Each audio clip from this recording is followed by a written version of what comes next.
Now, when it comes to our woody shrubs and trees, one of the big questions that a lot of people ask about is when to prune them. Well, that depends on the question of whether it blooms on old wood or new wood. And you're thinking, old wood and new wood, what's the difference? Well, basically, old wood and new wood determines when the plant is actually going to flower. So here we've got a couple of plants next to us, some shrubs, and you can see this quince is already blooming early in the springtime. One good indicator that it blooms on old wood is the fact that it blooms early in the spring.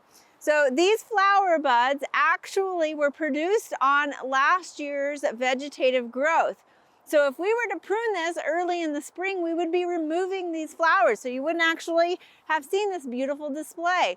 This is an instance with flowering quince, the forsythias, azaleas, and even some hydrangeas. So be cautious and make sure to prune those after they're done flowering. Now in front of us here we have some crepe myrtles, and this is an example of a plant that blooms on new wood. So you can see it's still dormant for the season. It hasn't started producing any of that vegetative growth.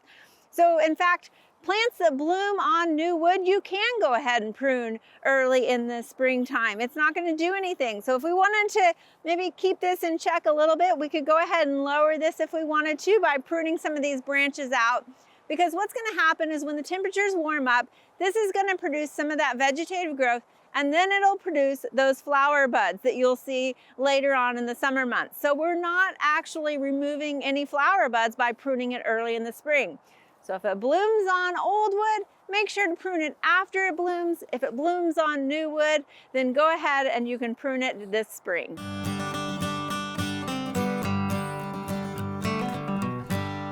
Now, when it comes to actually pruning, you want to keep a few things in mind. And before you start cutting anything, you're going to want to identify anything that is dead and diseased, because that's the material that you want to remove first, because it's not benefiting the plant anymore. So of course, dead stuff is not doing anything, and it's only going to lead to more decay. And anything that's diseased, you want to make sure to remove it so that that disease doesn't potentially spread. So first of all, prune anything that's dead and diseased out of there.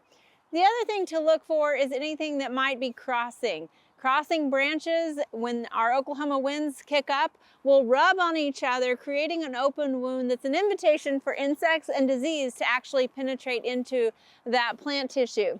The other thing too is you want to look at maybe having an open center or an open canopy, because that will allow for better airflow, that will reduce disease, allow any moisture to kind of dry off, again reducing the potential for pathogens to spread. So think about creating an open canopy. If you see any branches that are going into that canopy, think about removing those, again allowing for that open canopy to develop more. And also a general rule of thumb is to never prune more than a third of the plant, because you're reducing the amount of vegetation, causing it to reduce how much it can actually photosynthesize and produce energy for that plant.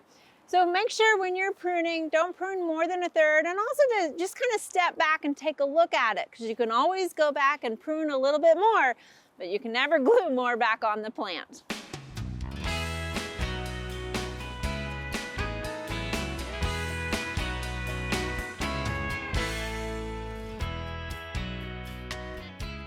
We hope you enjoyed this video as part of our Oklahoma Gardening YouTube channel. You can also find even more videos on the OK Gardening Classics YouTube channel. And join us on social media for great gardening tips, photos, and discussion.